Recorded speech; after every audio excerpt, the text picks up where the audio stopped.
So, the ministry of the church, one tribe is to be priests. 12 tribes are to be marketplace people. And we are focusing on only one out of 13 of our ministries. The rest are dormant. That's why we are where we are. That's why people like you now, your season has come. Believe me, if you see where you are headed. Old Testament. Watch. All these are marketplace books from Genesis till Songs of Solomon. Watch. There is only one book, and this thing I just mentioned now. Count it, Genesis to Songs of Solomon. After Ecclesiastes, Songs of Solomon. All these are about marketplace people. Normal business, career people. The only book there that dealt with priesthood is Leviticus. That's the only one you should remove. Leviticus is the pastoral epistle of the Old Testament. Yes.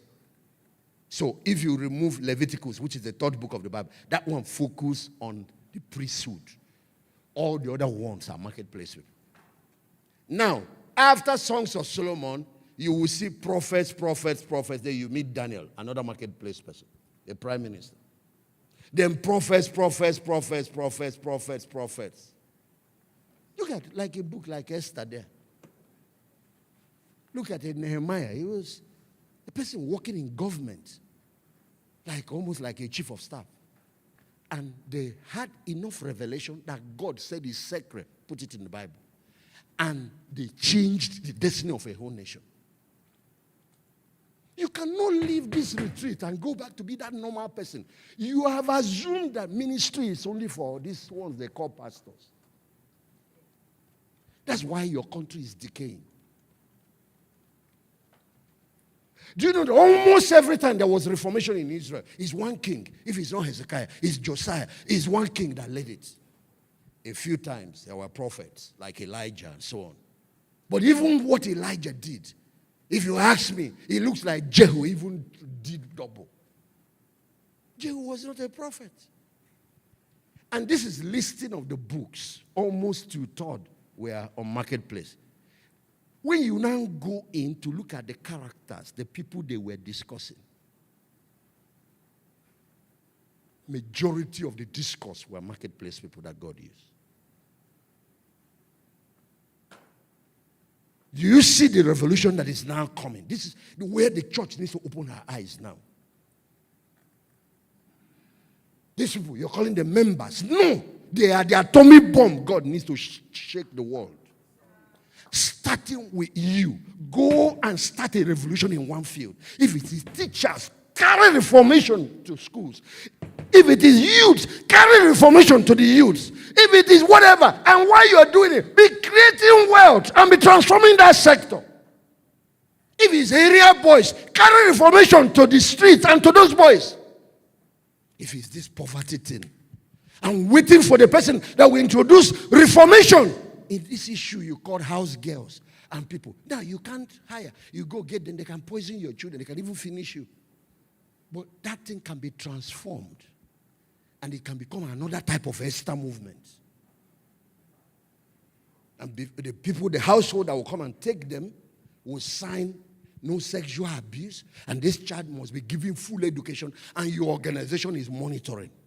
And now, the families can get safety. They know their children, because they are taking somebody that has gone through process. You have mentored them, you have discipled them, you put right values in them. They won't harm people's children. They won't harm people's families. But you also provide laws. You can work with lawyers that they are not abused, they are not denied their rights. They are people's children. Somebody should not come help you raise your children. You destroy that girl's life.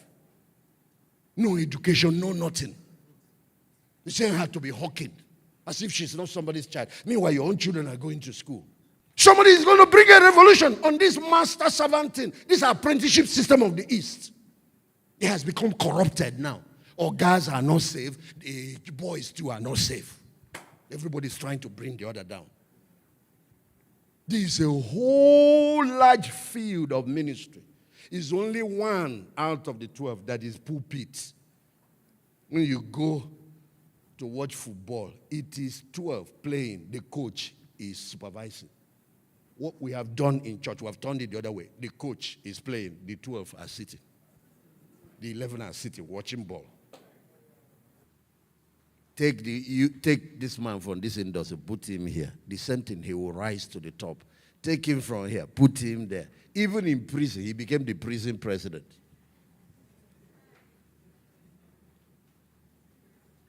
Once you pump air into football, you cannot drown that ball. I had to take my children to the beach to teach them that. They will put the ball on the beach. I said, pack sand on it. They will pack. Water will just come like, you see the ball on top floating. I said, okay, kick it far into the ocean. I want it to drown. You see the next wave, the ball will ride on it and return. You cannot go under if you have those three competencies. So anybody jealousy you is wasting his time.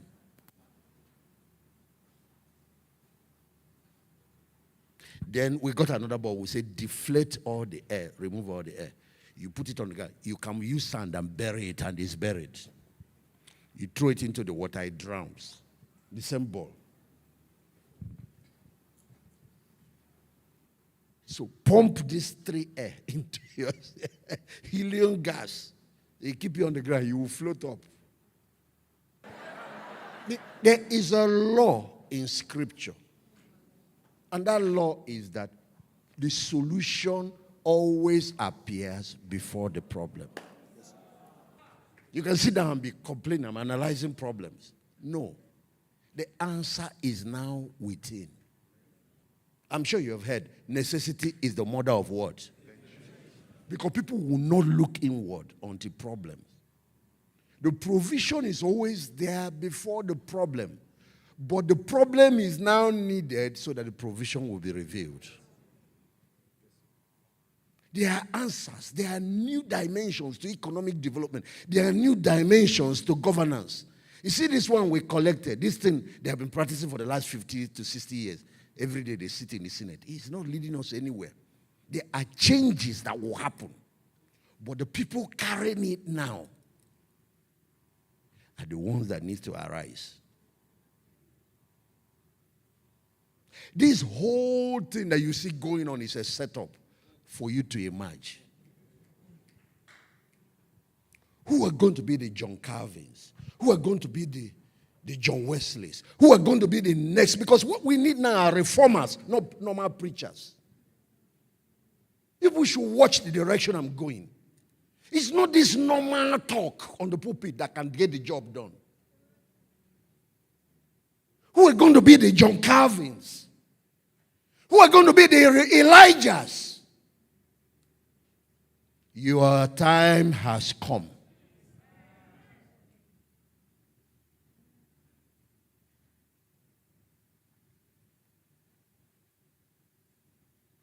Watch now. A major elder statesman from this part of the country just went home. Another major one from Southwest went home. And the gap between the two, the one from Southwest went first, 96 years. Within 1 week, he wasn't up to 1 week. The one from here went home. Whether is he 90, I think 1 year older. Be watching now. 5 years will not pass. You might not even finish this year. When you see some of the things I'm talking about, some of our fathers will be going. Spiritual fathers. And they're not going because they've done anything wrong. It's an end of an era. It's an end of an era. You see that message that the church, Pentecostal and the church has carried, he has taken us so far. What he did was to bring us out of Egypt, but we are now stuck in the wilderness. There is now in you. Listen to. That's why if you're in this kind of environment, listen now. It's always a small group that God uses to spark a revival and start a reformation. Listen to the new sound of the trumpet. Listen to the new sound of the trumpet. You see all this prosperity, talk, without productivity. It's not going to lead us anywhere. Not as a church, not as a nation. You see all this prosperity without moral values, righteousness, it's a sinkhole. You see all this prosperity without social compassion for the poor. It's a sinkhole. It's just greed rebaptized. Reformation is here. Reformation. We have entered the kingdom age. And there is a new church, imagine. This new church will not just be church of men of God, pastors. The Josephs, the Daniels, the Esthers are going to rise and take their place. So the men of God can be the coach, and the Josephs and the Daniels can be the players. Where the church is now, this is what the church is doing. Stalked in the wilderness. Yes, the fathers did a brilliant job because they brought us out of Egypt. And we are stalked now doing this. Listening to the new sound of the trumpet. There's something now that heaven is saying. There's something for the now. The message for the now. Because what God is calling for now is a generation that will move in and take the promised land. Take back their nations. Take back the institutions.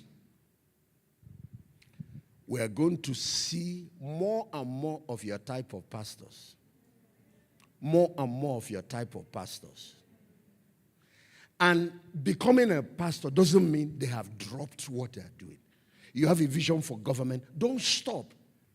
And every one of you should leave here, start one small group and take young people. Oh, these are young people who don't want to go to church. They are all backsliding. It's a lie. There is a new season. They are waiting for that new sound. They are tired of this bankrupt Christianity that is not going anywhere. We're in a season of reformation.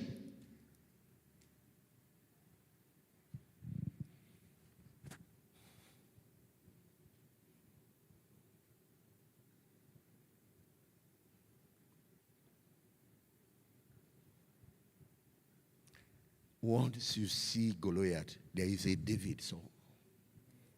Once you see famine, Joseph is somewhere there. Once you see Pharaoh, there is Moses. Because the problem can never be ahead of the solution. That's why the Bible says the Lamb of God was slain before the foundation of the world. Before Adam fell. Look at Genesis chapter 1 now. The creation of this universe. Did God create man and start wondering where is the oxygen that he will breathe? Did God create man and now start looking for fruit, trees, and vegetation? Did God create man and now say, hey, whoa, I forgot water? No. All the provisions were created first. Then man was now introduced. This is how it is. You are the solution hiding in hiding. It's time for your manifestation. You are. You're busy looking for who will solve the problem. You are. And that's why the problem is here now to force everybody to wake up. And you know, when it comes to that dream of Pharaoh, God permits certain dreams. No, that the magicians cannot interpret it. The astrologers cannot interpret it. All the whatever. Go and bring the children of darkness. They will not be able to interpret it until Joseph shows up. What is troubling Nigeria? The unbelievers can't handle it. Because remember that at the heart of it is corruption. And corruption is a moral issue. So, is it Tinubu you're expecting to have it when pastors don't have it? The answer is going to come from the church. That's what I'm saying. And the answer can come even with a Nebuchadnezzar in office. It can come even with a Pharaoh in office. But the answer will not come through the Pharaoh. It will come through a Joseph. And that's what causes everybody, including Pharaoh, to recognize the God of Jacob, the God of Joseph. The whole thing is a setup. And in the school of foresight, which is one of the gifts that Joseph have, ability to see problems ahead of time and come up with solutions. The book said, if you are not prophetic like some of us, study end-time prophecy. Then study global trends. It's like this year. Some people are trying to know the direction of this year. Just study last year and the year before. It's not. There are climates. It's like when rainy season starts. Then you notice that everything starts springing up. That new rain has started again in the spirit. Something has shifted again. So when you see them 17, he was released to Egypt. He has left family. He was sold as a slave. Daniel 2, 17. David 2. At what age was he anointed king? 16, 17. Because They have grown them and mentored them. It's like Moses. The mother knew, I'm not going to keep this baby for long. So the moment they brought the baby to her, both the spiritual, the everything, he started putting it into Moses immediately until the age when Pharaoh's daughter came and collected him. They have put enough in him to produce that prophet that you saw later. So you see the implication of this when it comes to children, teenagers, and mentoring young people. You meet a 35-year-old man here, he still doesn't know his purpose, his left from his right. A 17-year-old boy is ready to take on national problems. That's what is going on in Israel. Israel today is the startup capital for the whole world. All the major innovations that now spread to other nations, that's where it's coming from. And these young people. That's what the kingdom church must look like. That's what this new era is going to look like. God gives us different talents and giftings according to our several abilities. There's a language that has been popularized in Nigeria. It came from America. And it's a beautiful principle, except that it's not complete, it's not whole. It's still on one leg, which is follow your passion, follow what you love. When you're hungry, don't follow your passion. Follow what is bringing money. When you have money, you cannot do your passion.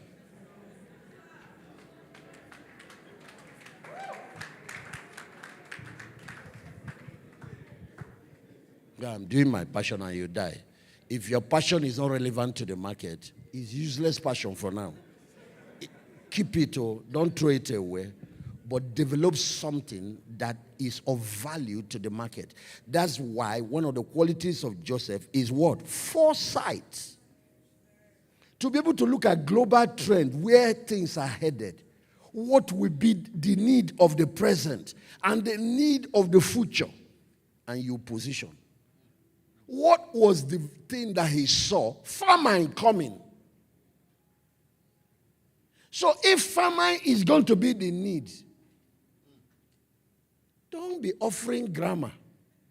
Agriculture, food security is what we need. Food and water security. So if you position yourself in that business, you're going to be a billionaire.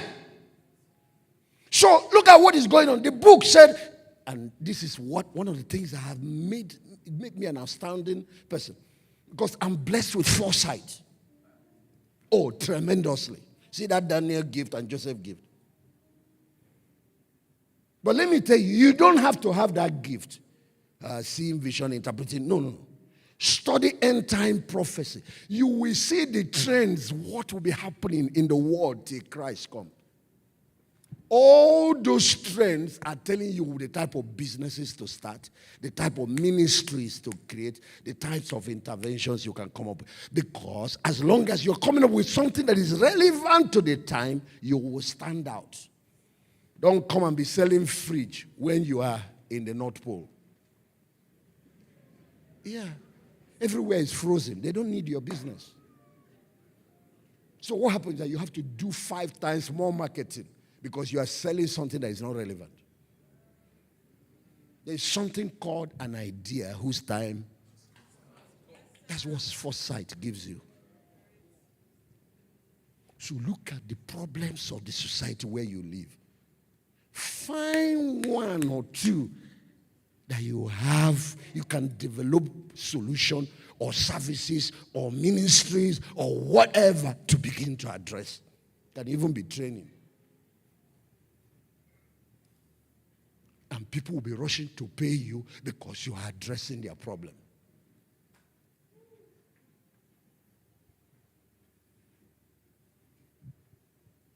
Even if you are in ministry, that's what makes a man of God relevant. That he has understanding of the need of the time, and his messages are designed to solve the problems. Trust God, though, to solve your own personal problems. So you don't go around disgracing yourself because you saw somebody in authority. Trust God to meet your needs so you're not a hungry person. Even if you're hungry, pretend. When you gain access to powers, don't go there to ask for anything.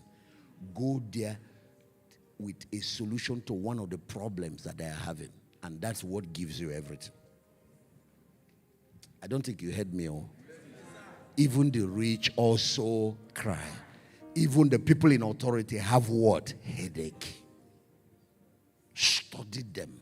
Go Google their policies. Download what they say. 5-point agenda. Because usually they write those things. They don't know how to go about. Find one of their headaches that you can find answers to. Whenever you are given access to any leader anywhere, don't go there to make demand. That's the mistakes of young people.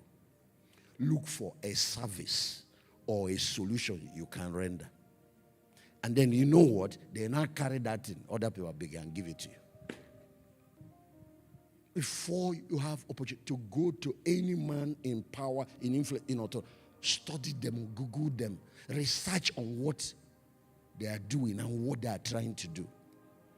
Ask God for wisdom to come with answer to one or two of those problems. That's how the door of the palace opens for you permanently. Don't go to a man in leadership and add more problem to their headache. Next thing, they will close the door. From the gate outside, though, once they hear your name, they've told them, seek for a value you will add before you make any request. Esther, what do you want? I will give you to half of the kingdom. He said, I don't want anything. What I want is for you people to come and eat. You've been working, so I want to throw a party for you and Haman and all that. And he brought them just to relax, get some massage. Make a deposit first before you make any request. No matter how needy you are, keep that need. Until you have made a deposit, don't make any. If you have not made deposit, don't do withdrawal.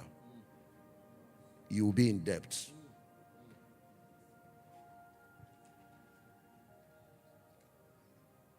You go to a bank, you have no account. You want to withdraw money. Then you go to one, you even have an account, but the account is empty. Then you want to withdraw. This is what we are doing to relationships, and that's why doors are closing. Make deposits. Then before you make withdrawal. So if you are constant in depositing, a day will come where you might need to draw more than you have. They will grant you the favor. That is how relationship works.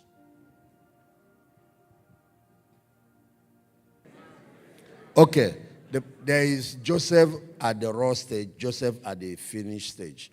And there are two different human beings. He did vision casting at those two stages. And it was the same dream, but different way of communicating it. First time when he was young, immature, the way he communicated the vision is in a way that he will be the one lording it over his brothers. He showed them his promotion and their demotion. That's why they almost killed him.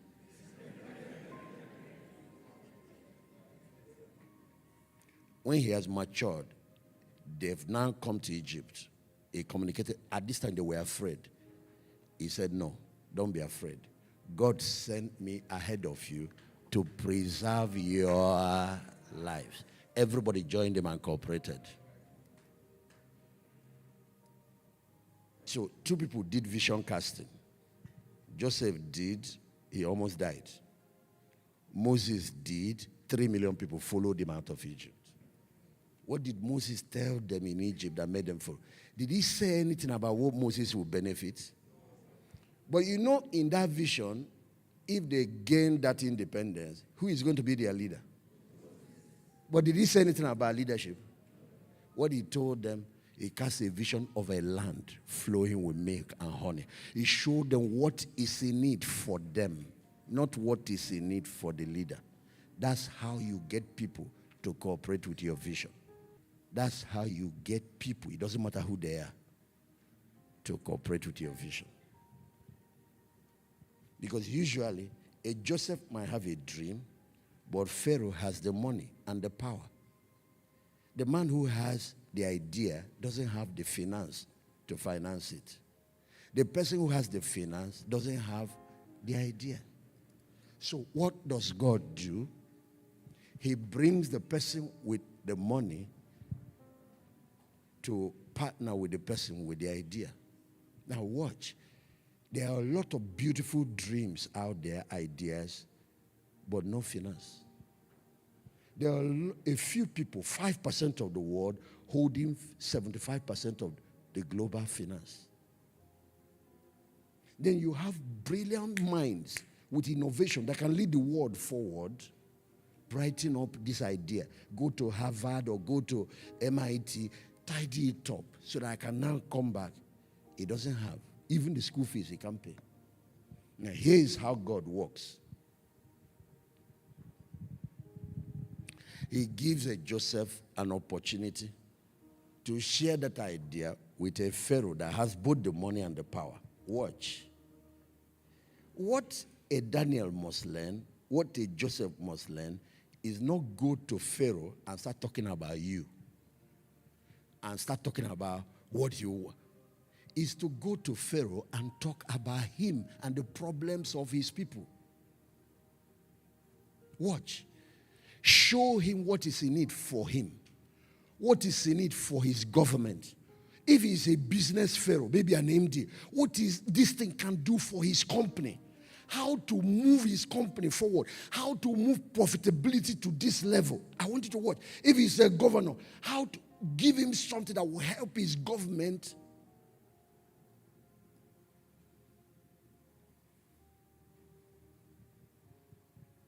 What is in it for them, not what is in it for you. As long as you're talking about you, you are still that immature person. And instead of getting the help, you might get envy and jealousy and enmity. Once people see that what you're doing is for their good, everybody relaxes and cooperates with you.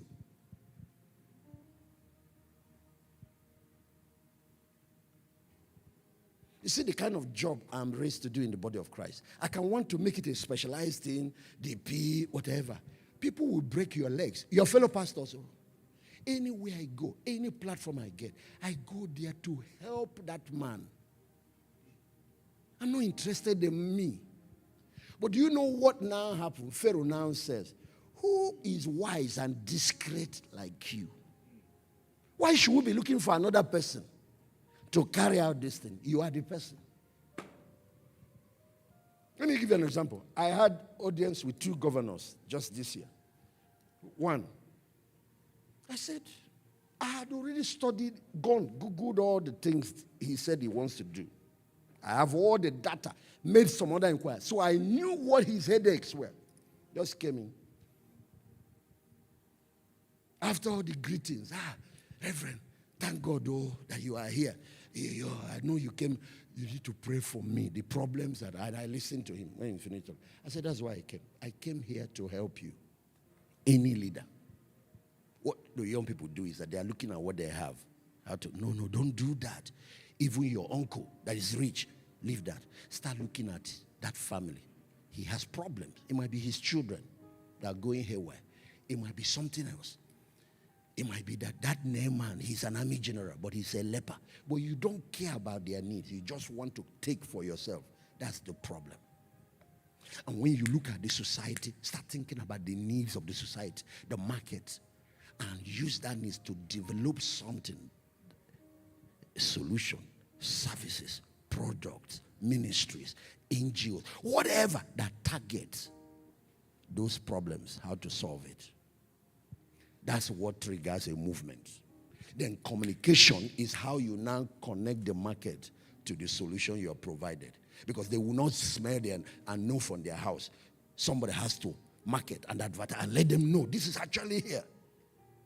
And then people will start coming. And as you make impact, be upgrading the result, the testimonials. Get people who have experienced what you are doing to do endorsements. My God. Did you hear what he said towards the ending? Even when Moses' generation died in the wilderness, Joseph entered the promise because they brought out his bones and skeleton and carried them with them as they were going. The ark was in the front. Joseph was following the ark. But let me ask you a question. Now, he said today we're discussing Joseph. What's the name of the Pharaoh that Joseph worked with? What about the other officials, any of those politicians? Any of their names? Yeah. The only reason Potiphar is being remembered is not because of Potiphar. It's because of Joseph. You wouldn't have known who he was. Live for something greater than yourself.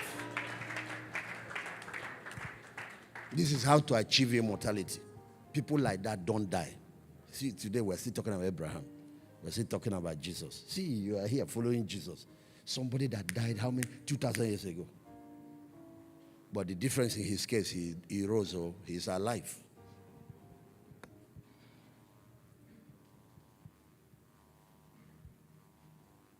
Who knows the type of brand of car Joseph was riding? What about his designer?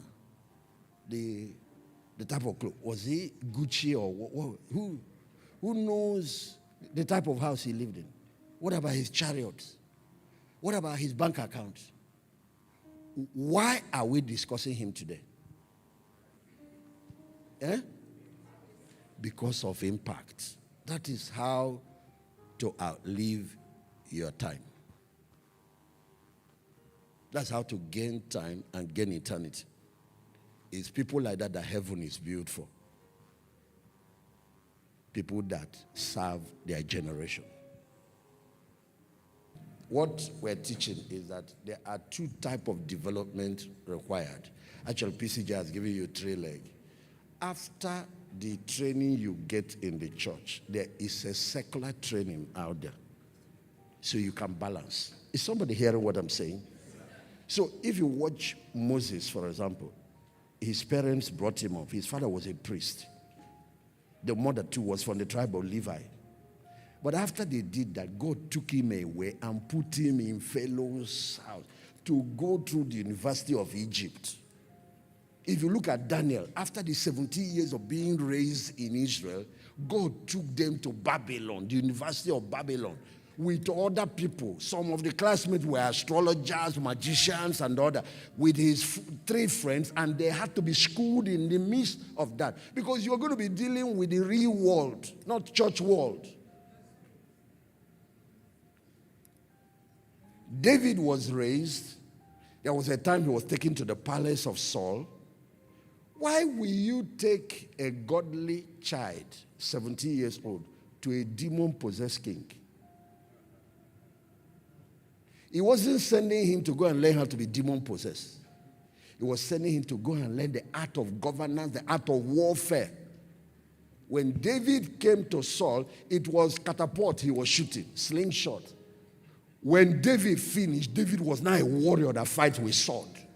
He wears armor. When Saul tried to give him an armor the first time, he couldn't wear it. So I think one of you said level 5 leadership. It has cost. It has price. Oh, it has price. You choose where you want to play. I'm looking forward to that tomorrow's session. I've heard it, but I'm going to. You have. This thing is in levels.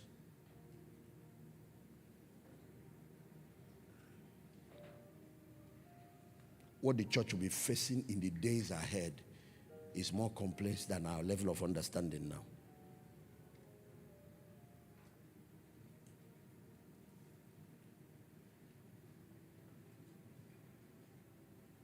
I'm getting myself ready for it, and so I can get God's people ready.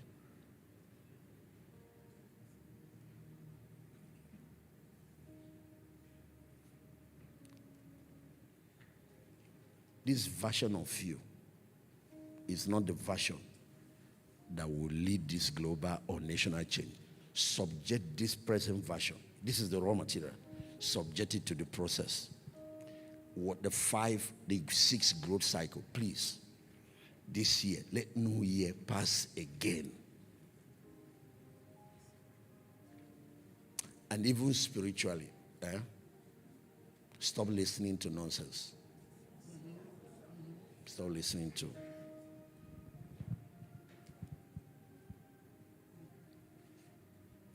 So an era has ended. Watch the next 5 years. You will see ongoing. Not for anything bad. It's just that an era has ended. The church now needs to move forward. There is a promised land to conquer. There is a promised land to conquer. And it's your generation. Of course, let's be specific. It's you that the world is waiting for now. You. You are the one the world is waiting for.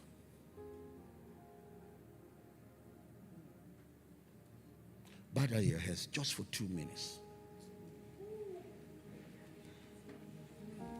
What kind of exchange? What kind of response? Thank you, gentlemen.